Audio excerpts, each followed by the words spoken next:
तो स्वागत है आपका आज के इस पॉडकास्ट के अंदर। आज हम फिर से हाजिर हैं गुनीत भाई के साथ एंड आज हम बात करेंगे पार्ट 2 में बहुत से ऐसे क्वेश्चंस जो कि एक बिगनर लेवल के पर्सन को पता होने चाहिए। बहुत ज़रूरी क्वेश्चंस होंगे और बिगनर के माइंड में क्वेश्चन आते हैं। आज हम उसके बारे में बहुत अच्छे से बात करने वाले हैं।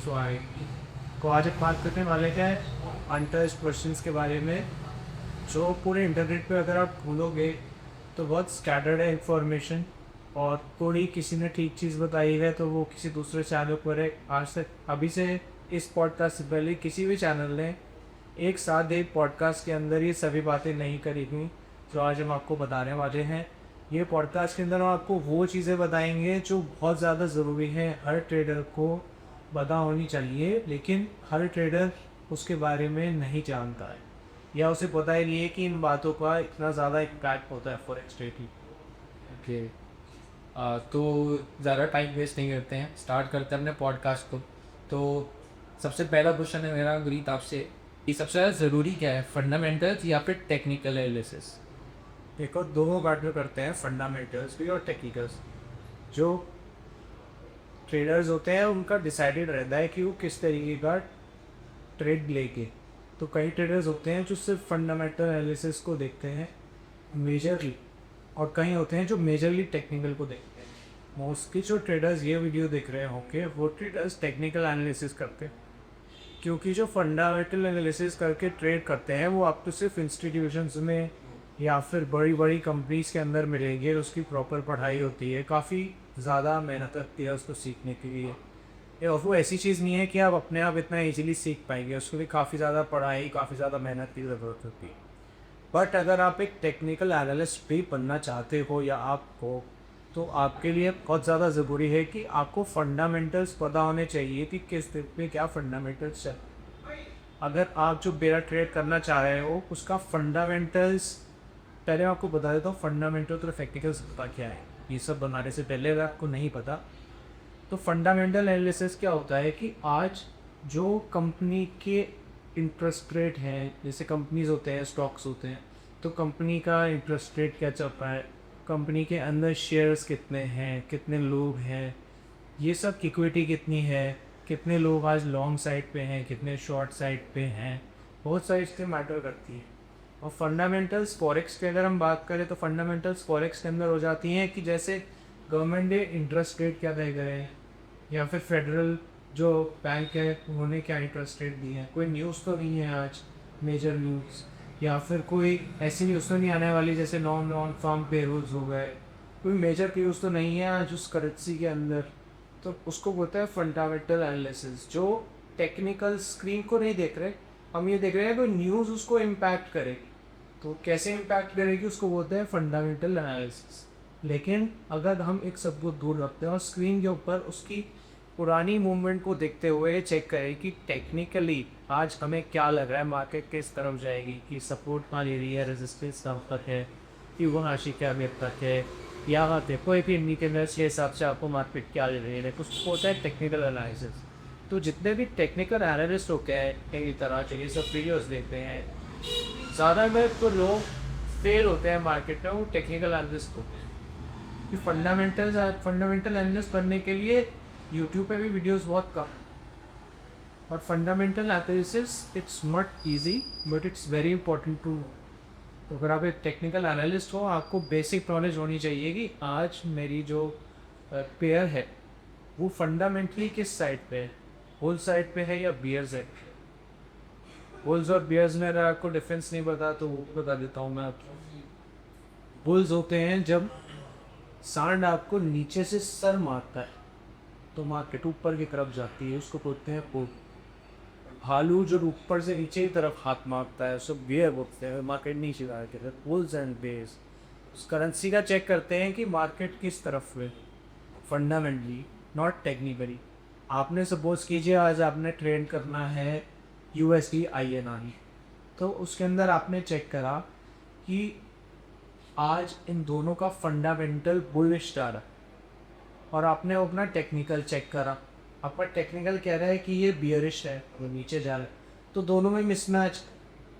तो आपको ऐसे दिन पे वो पेयर अवॉइड करना चाहिए जब तक दोनों फंडामेंटल और टेक्निकल मैच ना हो। आपको पेयर अवॉइड करना चाहिए। तो इसीलिए दोनों इम्पॉर्टेंट है। आपके ऊपर डिपेंड करता है कि आप मेजरली किसको चूज़ करते हैं। अगर आप एक टेक्निकल एनालिस्ट हैं तो फंडामेंटल की भी बेसिक्स आपको पता होने बहुत ज़रूरी हैं। और आप उसी दिन जब आप ट्रेड कर रहे हैं रोज़ आपको चेक करना चाहिए कि फंडामेंटली आज कौन सी साइड पे मेरा पेयर जा रहा है। अगर मैच फंडामेंटल और टेक्निकल कर रहा है तभी आपको आगे बढ़ना चाहिए, अदरवाइज़ नहीं बढ़ना चाहिए। और कई बार ऐसी फंडामेंटल न्यूज़ होती हैं जो बहुत ज़्यादा इम्पैक्ट करती हैं हमारे पेयर को, तो उस दिन आपको ट्रेडिंग अवॉइड करनी चाहिए। तो ये बेसिक नॉलेज फंडामेंटल्स क्यों नहीं ज़रूरी है, आगे के पॉडकास्ट में हम इसके बारे में ज़रूर बात करेंगे। ओके, अब मेरा सेकंड क्वेश्चन है गुनीत आपसे कि आप कौन से पेयर्स पे सबसे ज़्यादा ट्रेड करते हो? देखो, मोस्टली मैं अपना नहीं बताना चाहता हूँ क्योंकि ये पर्सनली रहने देना चाहता हूँ मैं, क्योंकि मेरी वजह से जो भी देख रहा है वो इम्पैक्ट होगा कि ये करते हैं तो मैं भी उस पर करके देखूँ, और ये सबकी पर्सनल चॉइस होती है। बट मैं आपको ये बताना चाहता हूँ कि आपकी जो स्ट्रैटेजी है वो किस पेयर के ऊपर ज़्यादा अच्छे से काम करती है, ये आपको बैक टेस्ट करना पड़ेगा। सपोज़ कीजिए आप फिबोनाची रिट्रेसमेंट करते हैं ट्रेड, तो आपको देखना पड़ेगा बैक टेस्ट करके कि कौन सी करेंसी पे मेरी स्ट्रैटेजी अच्छे से काम कर रही है। हो सकता है वो स्ट्रैटेजी किसी एक पेयर पे आपको अच्छे रिटर्न्स दे और किसी पे आपको बहुत ख़राब रिटर्न्स दे। तो आपको अपनी स्ट्रैटेजी मेजरली जो मेजर पेयर्स हैं, माइनर पेयर्स हैं, सब पे थोड़े थोड़े दिन के लिए एटलीस्ट 2-2 महीने के लिए रैंडमली डेटा उठा के चेक करनी चाहिए। देन उसके बाद आपको पेयर सेलेक्ट करना चाहिए। देन सेकंड थिंग, आपको अपने नेचर के हिसाब से पेयर देखना चाहिए। नेचर के हिसाब से मेरा मतलब ये है, कई पेयर्स बहुत ज़्यादा वॉलेटाइल होते हैं और कई लोग इतने पेशेंस नहीं रख पाते कि वो वॉलेटाइल पेयर्स के अंदर टिके रहें।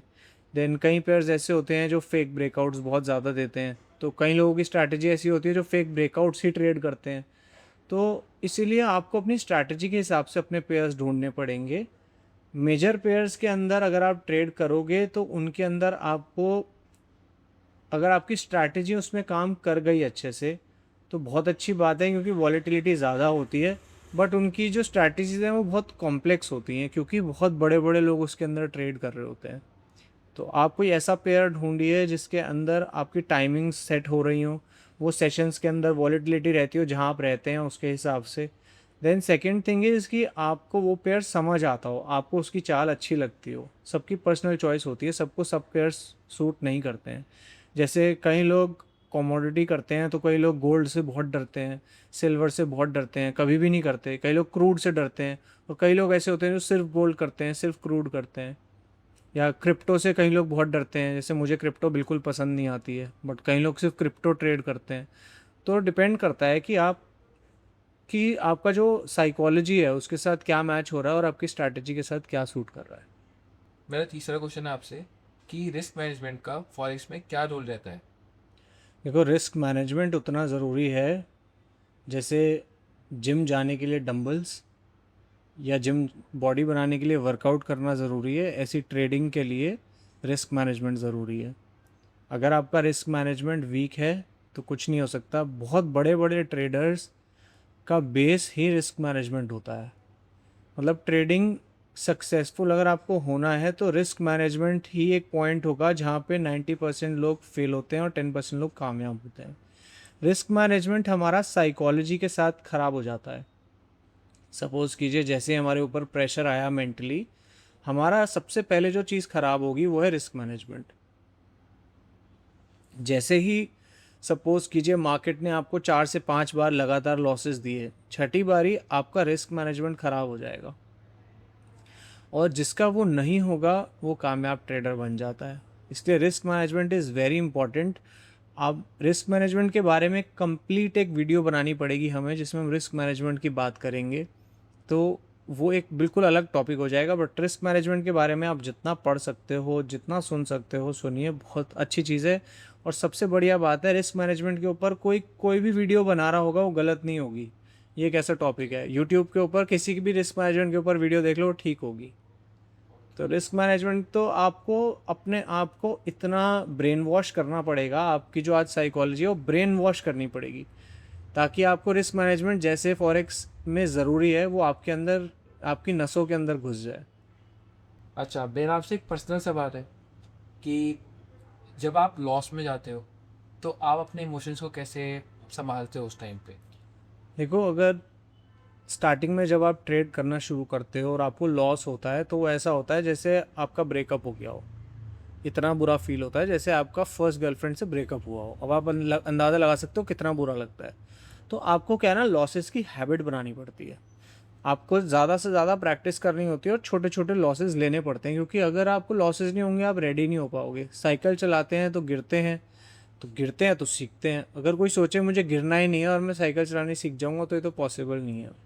इतना सोच ले कि यार मेरे को आज साइकिल चलाने जाना है, समझदारी लगाए, वीडियोस देखे कि भाई साइकिल ऐसे चलाते हैं, पेडल। जब तक आप बैठोगे नहीं साइकिल के ऊपर, आप कितनी मर्जी वीडियोस देख लो, आपको बैलेंस बनाना नहीं आए और गिरोगे तो आप पक्का, कोई ऐसा हो सकता है जिसने साइकिल चलाना शुरू किया और ना गिरा हो? पॉसिबल नहीं है ना। तो लॉसेस तो होंगे। रॉजर फेडरर ने अपनी पूरी लाइफ के अंदर सिर्फ और सिर्फ 32% बारी जीते हैं वो, लेकिन वो वर्ल्ड चैम्पियन थे। सिर्फ 32% टाइम्स जीते हैं और वर्ल्ड चैम्पियन बन गए। इसका मतलब क्या हुआ, उनको लॉसेस लेने आते थे। वो लॉसेस लेने के बाद अपने माइंड को बोलते थे दैट्स ओके, हम नेक्स्ट बारी और अच्छे से करेंगे। हम उन्होंने अपनी साइकोलॉजी वीक नहीं होने दी। सो लॉसेस लेना पार्ट ऑफ गेम है। ये आपको बार बार ही ट्रेन करना पड़ेगा। ये आप कितनी मर्जी वीडियोस देख लो, कितना मर्जी समझ लो, आपको एक हेल्प करेगा, लेकिन आपको जो अपने आप को असली में तैयार करना है वो ट्रेडिंग करके ही होगा और वो प्रैक्टिस करके ही होगा। जब लॉस होते हैं तो ये समझ लीजिए एंग्जाइटी से पेट में दर्द होता है, वॉमिटिंग होती है, कई बारी रोना आता है, आप गलत सोचते हैं अपने लिए, अपने आप को मारते भी हैं कई लोग, बहुत कुछ होता है, लोग सुसाइड भी कर लेते हैं। तो ये वीक माइंड का गेम नहीं है। मैंने आपको फर्स्ट पॉडकास्ट में बताया था, इसके लिए हाई ईक्यू की ज़रूरत है, आईक्यू की नहीं। ईक्यू जिसका हाई है वो बहुत बेटर होगा इस गेम में। इसीलिए देखा जाता है लड़कियों का ईक्यू बेटर होता है, इसलिए लड़कियां जल्दी कामयाब हो जाती हैं फॉरेक्स ट्रेडिंग के अंदर as compare to gents. Okay, क्या ऐसे कुछ एग्जांपल्स आप देना चाहोगे? ऐसी कौन सी जितने लड़कियां हैं? हाँ, मैंने एक बुक पढ़ी थी अलेक्जेंडर एल्डर की। उसके अंदर भी जो सबसे सक्सेसफुल उन्होंने अपने उनके फ्रेंड्स हैं, उसके अंदर 2-3 लड़कियां हैं जो 70-70 ईयर्स की हैं और वो दे आर रॉकिंग। मतलब मैंशंस में रह रही हैं, वाइट हॉर्सेस हैं उनके पास, कॉर्वेट चलाती हैं, they never got married, they are living a dream life.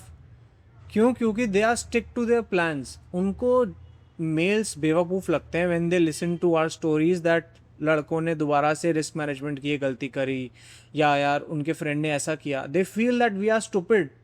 They are that strong mentally that उन लोगों को लगता है ये कैसे कोई ये स्टुपिडिटी कर सकता है। हम लोग वो गलती दोबारा करते हैं और सोचते हैं यार मुझसे फिर ये गलती। वो लोग, उनका अपने ऊपर कंट्रोल इतना ज़्यादा है that if they decide they have to go this way, they will go that way. Emotionally weak होके लॉसेस के बाद वो गलत होते ही नहीं हैं। उनका इमोशनल कंट्रोल इतना अच्छा हो जाता है। सो इसीलिए emotional control is very important. कि आपको अभी तक का फॉरेक्स का सबसे बड़ा मिथ क्या लगता है? फॉरेक्स का सबसे बड़ा मिथ ये है कि आप 2 से 3 महीने सीख के इसमें बहुत ज़्यादा पैसा बना सकते हैं और आप इससे मल्टी मिलियनर बन सकते हैं। और कई लोग दुबई रहने चले गए, वो इसलिए चले गए भाई, वो मैं आपको उनका फैक्ट बताता हूँ वो कैसे दुबई गए हैं। वो आप जैसे लोगों से कमीशंस ले लेके दुबई पहुँचे हैं। अपने पैसे कमा के अगर कोई दुबई जाता है तो वो इंडियन गवर्नमेंट से डरेगा, और या फिर कहीं पे भी पब्लिसिटी नहीं करना चाहेगा। उसके पास इतना पैसा होगा, वो ये सब नहीं बताएगा किसी को। एंड अगर बताएगा भी तो वो इतना कॉम्प्लेक्स होगा सब कुछ कि आप लोगों को फर्स्ट डे पे समझ नहीं आएगा। अगर मैं आज अपना कोर्स लॉन्च करूं और कोशिश करूं कि मैं बिगनर्स को सिखाऊंगा, तो ये समझ लीजिए वो कोर्स कम से कम 6 to 8 months का होगा। ये लोग 10 दिन की मास्टर क्लास देते हैं। तो ये जितने भी इन्फ्लुएंसर्स हैं जो बहुत बड़े बड़े बताते हैं कि फॉरेक्स से इतना अमीर हो गया, ये छोटे छोटे बच्चे 17 साल के बताते हैं, it will take around 10 to 12 months। वो भी तब जब आप मेरे पास यहाँ रहेंगे, हम साथ में मेहनत करेंगे। आप गलती करेंगे, मैं आपको बार बार ही टोकूंगा। It will take around 8 to 10 months। आपको मेरे साथ रहना पड़ेगा हर समय, पूरा दिन हम प्रैक्टिस करेंगे, इसके बारे में बात करेंगे। We have to live in it. तब जाके शायद मैं आपको वो चीज़ सिखा पाऊँ, बिकॉज इट्स दैट कॉम्प्लेक्स। और इतना इजी नहीं है कि ये यूट्यूब पे आपको कोई भी सिखा देगा।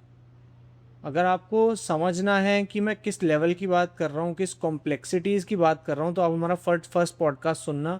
मैंने उसके अंदर बात करी है कॉम्प्लेक्सिटीज़ की, कि किस तरीके की कॉम्प्लेक्सिटीज़ एक प्रोफेशनल यूज़ करता है प्रॉफिटेबल होने के लिए।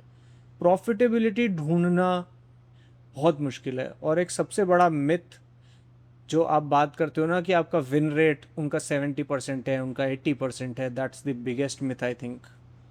अगर आपकी विन रेट 45 to 50% भी आ रहा है, you will be a big time trader. अगर आप सोचते हो आपका विन रेट 60-70% है, कैसी भी स्ट्रैटेजी हो, it will not work I think. Because अगर आप एक दिन इंट्राडे ट्रेडिंग की बात कर रहे हो, एक दिन या 2 दिन मैक्सिमम ट्रेड होल्ड करते हो या स्कैल्प करते हो, because it's kind of impossible, क्योंकि आज के टाइम पे आप एआई से फाइट कर रहे हो। सामने एआई बॉट्स हैं जो बड़ी बड़ी कंपनीज ने लगाए हुए हैं आप लोगों को लिक्विडिटी में फंसाने के लिए। You are the liquidity for them. आप लोग जहाँ पे स्टॉप लॉस रखते हो, वहाँ से वो लोग आपको डेड करते हैं। देन आप दोबारा हिम्मत करते हो, वहाँ और नीचे वो आपको हिट करते हैं। देन आप सोचते हो अब तो पक्का ऊपर जाएगा क्योंकि सिग्नल आया है, वहाँ आपको और नीचे मारते हैं। जब आप टूट जाते हो ना, अपनी स्क्रीन बंद कर देते हो, और उन्हें दिखता है वहाँ पे कि अब लोग नहीं बचे जो हमारे साथ ऊपर जाएंगे, वो उस टाइम वापस स्टॉक ऊपर लेके जाते हैं। सिग्नल सबको सही दिखता है कि मार्केट ऊपर जाने वाली है, लेकिन आपको 4 से 5 बार वो इतना मारेगी, इतना मारेगी, जब तक आप बिल्कुल डिप्रेस नहीं हो जाओगे। जब आप डिप्रेस हो जाओगे, उसे दिखाई देगा सिस्टम में कि only 5 people are left out of 5,000, then वो मार्केट ऊपर लेके जाएगी। So it's that difficult for gaining a very good win rate. That's also a very big myth. And ऐसे बहुत सारे मिथ हैं कि आप सोचते हैं कि रिस्क टू रिवॉर्ड 1:3, 1:4 में इंट्राडे ट्रेडिंग में लगा के विन रेट 70% लगा के इतने से इतना पैसा बन गया। लोग स्प्रेडशीट्स पे दिखा देते हैं कंपाउंडिंग इतनी हो गई, मैंने तो इतने मंथ्स में इतना बनाता हूँ तो मैं इतने मंथ्स में यहाँ पहुँच जाऊँगा। That's all bullshit. It's not possible at all. बड़े से बड़े बैंक्स मंथ का मैक्सिमम टू मैक्सिमम बहुत अच्छे मंथ्स में 5 to 10% के बीच में कमाते हैं, and that too very big banks I am talking about. और वो हर मंथ नहीं कर पाते, they have negative months as well. So on an average it's about 2 to 7% maximum per month for a very big trader as well. अगर आप 10,000 रुपये से ट्रेडिंग स्टार्ट कर रहे हो, आप 2% अगर कमा लेते हैं तो बड़ी बात है। सो 2% ऑफ 10,000 इज वॉट? 200। 200, राइट?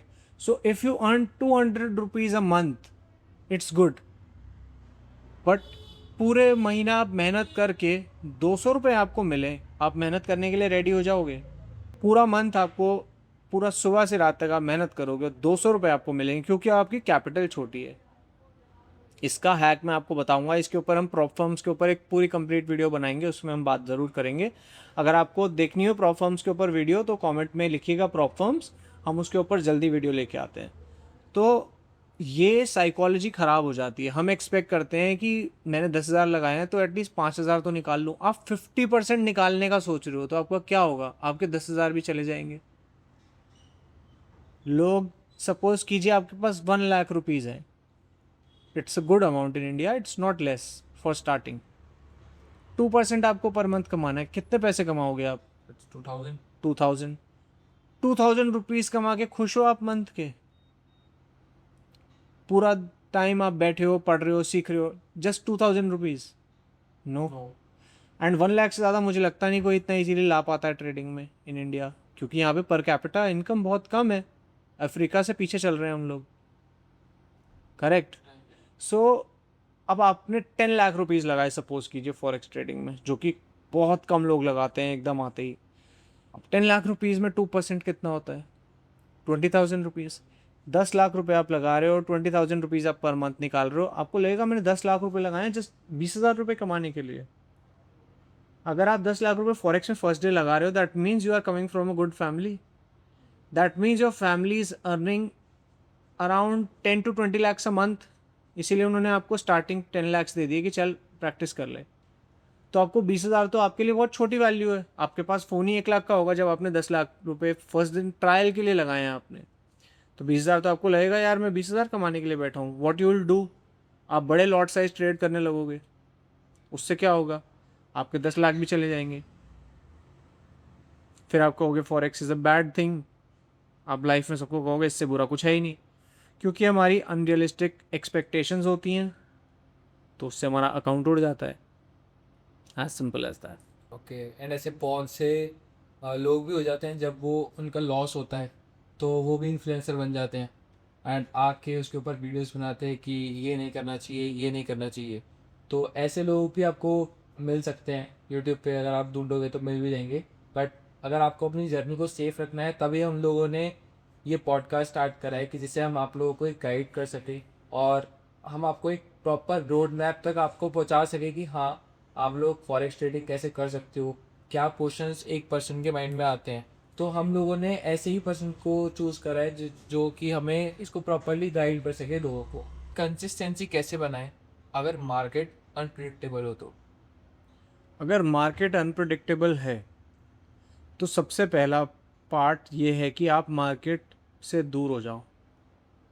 अगर मार्केट आपको लगती है बहुत ज़्यादा फेक ब्रेकआउट्स दे रही है, फेक मूव्स दे रही है, प्राइस एक्शन बहुत ख़राब चल रहा है, सबसे मुश्किल है अपने आप को कंट्रोल करना, बट सबसे ज़रूरी है उस दिन आप मार्केट से दूर हो जाओ। मार्केट आपको पुल करेगी अपनी तरफ, क्योंकि एक तरफ जब वो फेक मूव आपके अगेंस्ट बनाएगी, वो आपकी तरफ भी एक बहुत बड़ा मूव देगी। आपको लगेगा अरे वाह, आ गया वो टाइम जिसका मैंने वेट किया था। आप बंद करते करते भी दोबारा ट्रेड ले लोगे, और आप जैसे ही ट्रेड लोगे मार्केट फिर एक फेक ब्रेकआउट देगी, आपको फिर लॉस होगा। आप फिर बंद करने की सोचोगे, मार्केट आपको फिर एक बार आपकी तरफ जाना शुरू करेगी। आप सोचो कि अब मैं स्क्रीन ऑफ कर दूं, दोबारा से एक मूव आएगा जो आपके तरफ होगा, आपको लगेगा आ गया वो टाइम। तो ये बार बार ही आपके साथ होता रहेगा, ऐसा 5-6 बारी होना है और आपका अकाउंट खाली। क्योंकि आप अपना लॉस देखोगे, आप सोचोगे अब मैं लॉस रिकवर करने के लिए और बड़ा लॉट साइज़ लूँ, और बड़ा लॉट साइज़ लूँ। आपकी सारी साइकोलॉजी ख़राब हो जाएगी, आपका सारा रिस्क मैनेजमेंट ख़राब हो जाएगा। नाइस। तो बहुत सोच समझ के करना चाहिए इस चीज़ को। करेक्ट। राइट। तो जब भी अगर मार्केट आपको अनप्रडिक्टेबल लगे तो ट्राई यही करना होता है कि दूर रहो उससे। बाहर हो जाओ एकदम मार्केट से, उस दिन आप अपना घूमो फिरो खाओ पियो। ठीक है। बड़ा मुश्किल होता है रोज़ मज़े लेना। आपको लगता है कि मैं काम क्यों नहीं कर रहा हूँ, बट ये बहुत ज़रूरी है। अपने ट्रेडिंग चूज़ करिए तो आपके पास बहुत टाइम है मज़े लेने के लिए। ओके। अच्छा, मेरा एक नेक्स्ट क्वेश्चन है आपसे, क्योंकि आप एक क्रिकेटर भी रहे हो, आपने क्रिकेट के अंदर भी चीज़ें करी हैं। अगर ट्रेडिंग एक क्रिकेट मैच होता तो आप कौन से प्लेयर होते? बैट्समैन होते, बॉलर होते, फील्डर होते, क्या होते? देखो, अगर ट्रेडिंग को एज अ क्रिकेट मैच देखा जाए तो ये बहुत बढ़िया क्वेश्चन है, क्योंकि अगर आप टेस्ट मैच प्लेयर हो, दैट मीन्स आप लॉन्ग टर्म ट्रेड करते हो, आप डेज़ के चार्ट पे ट्रेड करते हो। आप T20 प्लेयर हो, इसका मतलब स्कैल्प करते हो, आप 1 मिनट के 5 मिनट के चार्ट पे ट्रेड करते हो। मैं वनडे प्लेयर हूँ, देखा जाए तो मैं ट्रेड करता हूँ। सबसे पहले मैं देखता हूँ वनडे का चार्ट, देन उसके बाद मैं देखता हूँ 4 आवर का चार्ट, देन उसके बाद मैं ट्रेड करता हूँ 15 मिनट्स के चार्ट पे, एंड 1 आवर का चार्ट मैं देखता हूँ।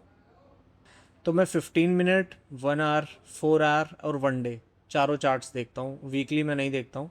तो मेरे लिए ये चारों चार्ट्स इंपॉर्टेंट है। तो मैं वनडे प्लेयर हूँ एज देखा जाए तो, और बहुत ज़्यादा एग्रेसिव प्लेयर मैं नहीं हूँ, बहुत ज़्यादा सेफ प्लेयर हूँ।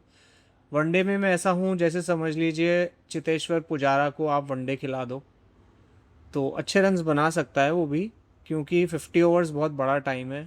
अगर वो थोड़ा सा हिटिंग करने लगे तो इसके अंदर करना क्या होता है, मैं जो करता हूँ वो ये है कि बहुत सेफ प्ले करता हूँ और सिर्फ बुकिश शॉट्स खेलता हूँ। ऐसा नहीं कि बैठ के रिवर्स स्वीप मार दिया, या फिर बॉलिंग में बाउंसर ज़्यादा मार दी, या यॉर्कर ट्राई कर रहे हैं 50 ओवर के मैच में। मैं वो प्लेयर हूँ जो एक टप्पे से बॉल स्विंग एक ही टप्पे से करा रहा है। मतलब अब स्टिक टू बेसिक्स, छोटा छोटा रन्स बनाने हैं, सिंगल डबल से चलना है, चौके छक्के मारने की कोशिश नहीं करनी है। और जैसे ही लगा कोई लूज प्लेयर आया है तो उस पर एकदम से कैश करने की कोशिश करनी है, वेट करना है लूज प्लेयर कोई बॉल डालने आए तब कैश करेंगे, उससे पहले अच्छे प्लेयर को छक्के नहीं मारने हैं। अच्छे प्लेयर पे सिंगल डबल मिल जाए ठीक है, आउट नहीं होना। तो ये बेसिक सा ट्रेडिंग में मैं यूज़ करता हूँ कि जैसे ट्रेड्स ले रहा हूँ तो लॉस अगर मेरे को हो रहा है तो बहुत जल्दी छोटे लॉस में बाहर हो जाऊँ, और अगर मुझे लगे मार्केट मेरी साइड है तो उसे कंपाउंड करके जो मेरे प्रॉफिट्स हैं उनको इंक्रीज करके बड़ा करने की कोशिश करूँ। लॉसेस को छोटा करना है, प्रॉफिट्स को बड़ा करना है। और जब आपको लग रहा है मार्केट बहुत ज़्यादा ख़राब है, उस टाइम डिफेंस करना है, मार्केट से बाहर हो जाना है, ट्रेड नहीं करना है, डिफेंस। उस टाइम आपको शॉर्ट्स ही नहीं खेलने। ये नहीं कि आप उस टाइम प्रेशर में आके रिवर्स स्वीप मारने जा रहे हो कि कैसे नहीं बन रहे रन, मैं तो मारूंगा। तो उस टाइम मार्केट में हाथ पैर नहीं मारने, ट्राई नहीं करना कुछ भी कि मैं तो ऊपर से भी ट्रेड ले लेता हूँ, ब्रैकेट ट्रेडिंग कर लेता हूँ, नीचे से भी ट्रेड ले लेता हूँ, मार्टिंगल लगा लेता हूँ, नीचे 5 ट्रेड एक्स्ट्रा ले लेता हूँ, देखता हूँ कैसे नहीं जाता। लड़ना नहीं है उस समय। अच्छा प्लेयर अच्छी बॉल डाल रहा है, ख़राब प्लेयर अच्छी बॉल डाल रहा है, रिस्पेक्ट करना। ओके, तो देखो, वैसे इनको क्रिकेट का बहुत शौक नहीं है, जैसे जिस तरीके से उन्होंने अभी ये बात बताई है आपको समझ में भी आई होगी। अच्छा, सोशल मीडिया के बारे में हम लोग बहुत ज़्यादा, हमारे ऊपर हम बहुत बात कर भी चुके हैं, बट राइट नाउ आपका सोशल मीडिया से क्या नाता है उसके बारे में मैं थोड़ी सी बात करना चाहता हूँ। मतलब फॉरेक्स के ऊपर बहुत से मीम बनते हैं, ठीक है, और आपने कभी रिलेट करा है कि जो मीम एकदम आपके सामने आपने अपना फ़ोन खोला हो और एकदम फॉरेक्स का कोई मीम आ गया, वो आपने बड़ा रिलेट करा हो, ऐसा हुआ है आपके साथ? ऐसा रोज़ होता है, मेरे सारे फ्रेंड्स फॉरेक्स ही करते हैं। तो जैसे आप लोग रील्स में अपने रिलेटेड चीज़ें भेजते हो, ऐसे ही मेरे दोस्त मुझे फॉरेक्स रिलेटेड मीम्स भेजते हैं। That a person is dancing and नीचे लिखा हुआ है कि I was finding liquidity but मुझे नहीं बनी तो मैं ही लिक्विडिटी बन गया।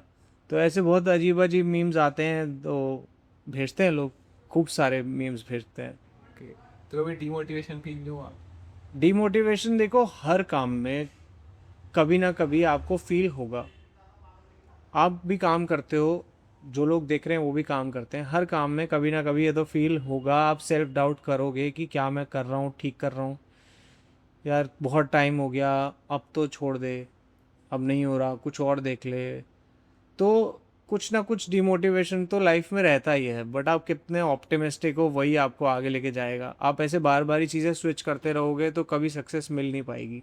तो एक चीज़ को पकड़ के ये सोचना होता है कि अब आखिरी दम तक यही है, या तो यही है या फिर कुछ नहीं है। तो ये वाली सोच आपको कभी ना कभी किसी काम में तो लानी पड़ेगी। राइट, तो कभी आपके फ्रेंड ने मतलब आप देखो, फ्रेंड्स का अगर आपके जितने फ्रेंड्स आपको ऐसे मीम्स वगैरह भेजते हैं, आपने कभी जानने की कोशिश करी है कि इनका किस तरीके से चल रहा है काम?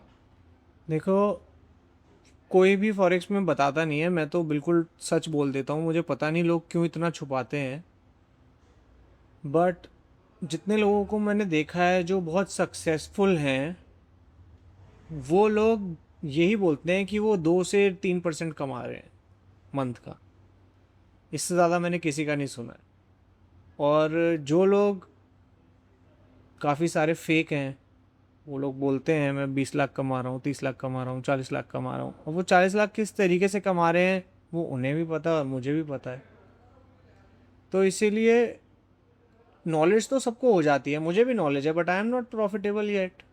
नॉलेज किसी को भी हो सकती है, बट वो नॉलेज को आप कितने अच्छे से अप्लाई करते हो, वो है मैटर करती है जो चीज़, और वो कोई नहीं बताता आपको। इंडिया में बहुत कम है सक्सेसफुल फॉरेक्स ट्रेडर्स, बहुत कम। ओके, तो मैं आप लोगों को बता देता हूँ कि मैंने जैसे बहुत से ऐसे ट्रेडर्स को अप्रोच भी करा था। अब मतलब, और उनमें से बहुत लोगों ने ना मना कर दिया क्योंकि उनको इतना सच बोलना नहीं था। एंड राइट नो, मेरी बात हुई है, मेरे भाई ही हैं, तो इनसे मेरी बात हुई तो इन्होंने मुझे बताया कि कोई प्रॉब्लम नहीं है, लोगों को गाइड करना मज़ा आता है मेरे को। मैं काम भी कर रहा हूँ, मैं फील्ड में भी हूँ, एंड साथ ही साथ मुझे मज़ा भी आएगा अगर मैं अपनी कुछ वैल्यू ऐड कर पाऊँ लोगों की लाइफ में, चाहे वो ट्रेडिंग हो चाहे वो क्रिकेट हो। तो इस वजह से इस वजह से आज हमने कोई यहाँ पे बुलाया है और वो आपको अपनी सारी जर्नी शेयर कर रहे हैं। तो होता क्या है ना कि लोग बहुत सारे हाइड करते हैं, और मैं शेयर इसलिए कर रहा हूँ क्योंकि आज जब बातें रिपीट हो रही हैं तो मेरी भी तो जर्नी में इससे हेल्प होगी। मुझे लगेगा मैंने वीडियो में सब बातें बोली हैं, मैं वो गलती कैसे कर सकता हूँ, तो ये मेरी भी साइकोलॉजी स्ट्रॉन्ग करेगा। क्योंकि मैं ये बातें दोबारा बोल रहा हूँ, मेरा भी तो पूरा रिविजन हो रहा है इस चीज़ों का। तो कहीं ना कहीं मुझे भी अपने आप पे कंट्रोल ज़्यादा करने में हेल्प करेगी ये चीज़। राइट, जानना भी चाहता हूँ कि आप जल्दी प्रॉफिटेबल हो, राइट, एंड लोग भी प्रॉफिटेबल हो हमारे पॉडकास्ट को देख के। हमारा जो पॉडकास्ट देखेगा ये तो गारंटी है कि उसको बड़े लॉसेस नहीं होने देंगे हम। अगर वो हमारी बातें सुन रहा है तो आपके भाई यहाँ पे बैठे हैं, ये आपको गलत आपके साथ नहीं होने देंगे, ना तो आपको किसी की ऐसी इन्फ्लुएंस में आने देंगे और ना आपको ऐसी नॉलेज लेने देंगे जो आपको हेल्प नहीं करेगी। तो अगर आप ये पॉडकास्ट सुन रहे हो तो आप बिल्कुल सही जगह हो, आपको गलत राह पे नहीं जाने देंगे। मैं आपको शायद ना सिखा पाऊँ फॉरेक्स, पॉसिबल है, बट मैं आपके पैसे नहीं डूबने दूंगा। और जो डूबेंगे भी वो कैलकुलेटेड वे में डूबेंगे, हमें पता होगा कि इतने हम डुबा सकते हैं, तभी हम वो पैसे लगाएंगे, अदरवाइज़ नहीं लगाएंगे। तो और मेरे को उसमें कोई कमीशन, मेरा कोई लिंक नहीं है, मेरे कोई कोर्सेज नहीं है, कुछ नहीं है, जस्ट ये वीडियोज़ हैं, दैट्स इट। और इसमें किसी भी तरीके का कोई भी प्रमोशन नहीं है। राइट। अच्छा, एक मेरा पर्सनल सवाल है आपसे कि ऐसा हुआ है कि आपकी रातों की नींद उड़ गई हो फॉरेक्स करते करते? देखो, फॉरेक्स की आपको एक बात बताता हूँ, फॉरेक्स पेयर्स जो होते हैं ना वो 24 आवर्स चलते हैं और वो रात को सिर्फ 1 घंटा बंद होते हैं, 2:30 से 3:30, सर्दियों में गर्मियों में अलग। तो 24 घंटे वो रन होते हैं। अब सपोज़ करो आपको ये नहीं पता कि आप ये सेशंस ट्रेड करते हो, जैसे न्यूयॉर्क या टोक्यो या कौन सा आप सेशन ट्रेड करो, उसमें सेशंस होते हैं सुबह 10:30 से शाम को 4:30, 4:30 से शाम को 1:30 बजे तक, ऐसे सेशंस होते हैं अलग अलग चीज़ों के अलग। तो हमें ये नहीं पता होता। अब हमने कोई ट्रेड ले लिया या हमें कोई ट्रेड लेना है, हम वेट कर रहे हैं, तो मेरे साथ अभी भी काफ़ी बार हो जाता है कि मैं पूरी रात लैपटॉप ऑन करके साइड में लगा के सो जाता हूँ, उसके अंदर अलर्ट लगा देता हूँ ताकि वहाँ पे प्राइस आए तो मैं उठ सकूँ। और वो काफ़ी ख़राब बात है क्योंकि अभी पर्सनल लाइफ बहुत ख़राब करती है, और मैं ये चीज़ चाहता हूँ कि मैं सिर्फ 2 ही सेशंस ट्रेड करूँ, चाहे फिर उसमें ट्रेड मिले या ना मिले। बट हाँ, कहीं ना कहीं आदमी लालच कर जाता है और रातों की नींद तो इससे ख़राब हो ही जाती है, बिल्कुल हो जाती है। जब आपके ट्रेड्स रात को फंसे होते हैं तो नींद का तो चांस ही नहीं है, फिर आप सो नहीं सकते हो।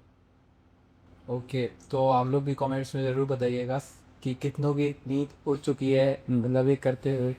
अच्छा, मेरा एक और सवाल है, क्या लोगों को अपनी जर्नल रेडी करनी चाहिए? प्लीज़ अपना जर्नल बनाना चाहिए, और जर्नल अगर बना रहे हैं तो उसकी इम्पोर्टेंस क्या है? देखो, फॉरेक्स ट्रेडिंग में या किसी भी ट्रेडिंग में, चाहे वो कैसी भी ट्रेडिंग हो, मैं कहता हूँ कोई सा भी काम हो दुनिया का, अगर आप बिगिनर हो, स्टार्ट कर रहे हो, तो आपको ज़रूर डेली डायरी एंट्री करनी चाहिए, जिसको जर्नल भी बोलते हैं कई लोग। वो इतना ज़रूरी है, मैं आपको फिर एक एग्जांपल देता हूँ।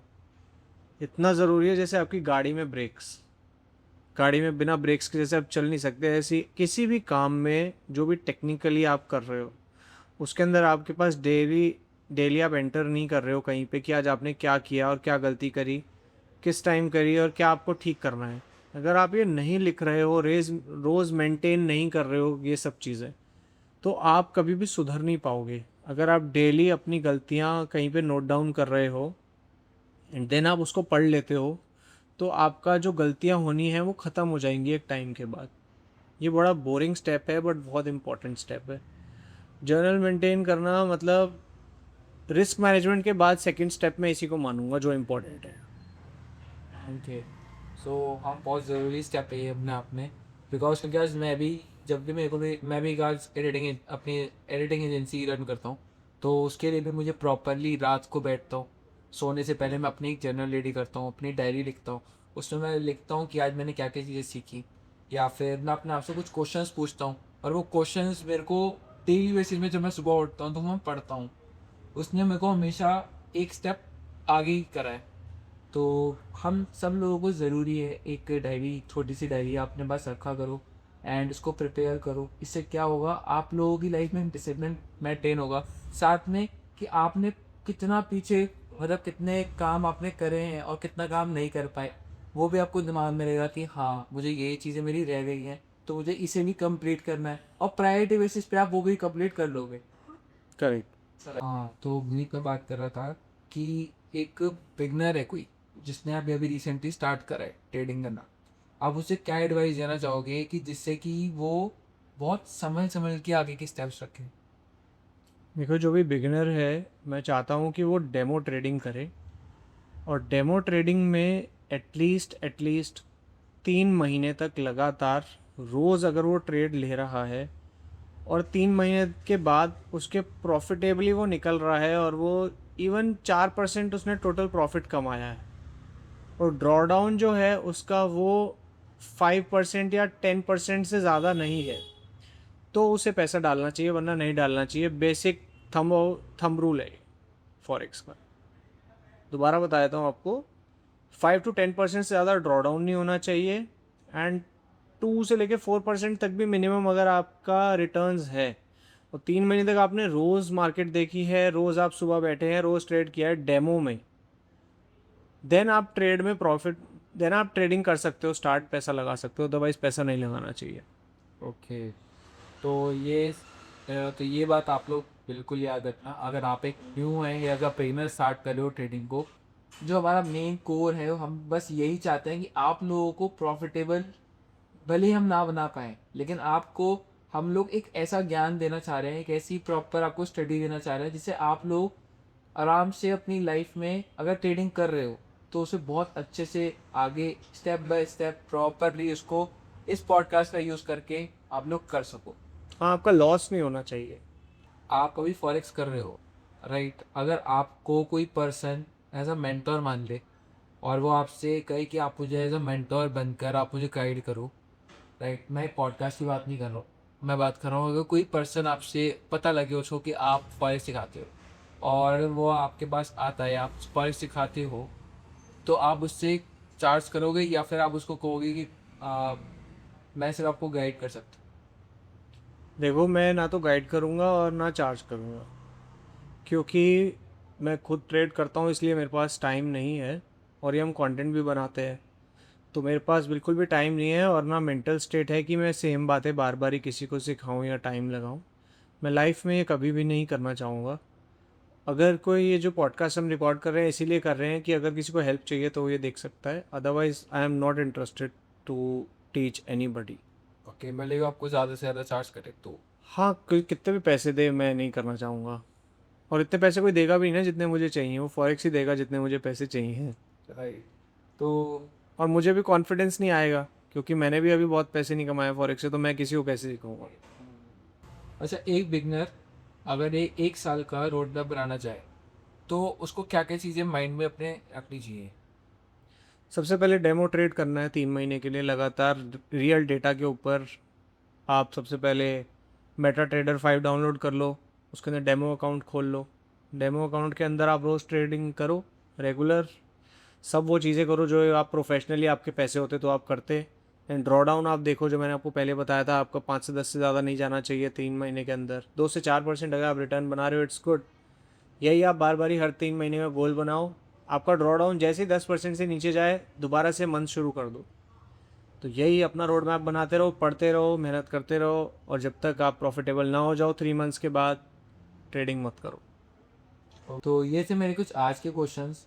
हम लोग कोशिश करेंगे कि आप तक इस सारी चीज़ें पहुंचा पाएँ, और तब तक आप बस हमको सपोर्ट करो, हमें सब्सक्राइब करके, लाइक करके, अपने वैल्यूएबल कमेंट्स डालकर। वैसे अपने नेक्स्ट पॉडकास्ट के अंदर कब तक के लिए अपना प्यार बनाए रखें और चैनल को ज़रूर सब्सक्राइब करें। थैंक यू गुनीत, आपने इतना टाइम निकाल कर हमारे साथ बात करी। Thank you. ओके।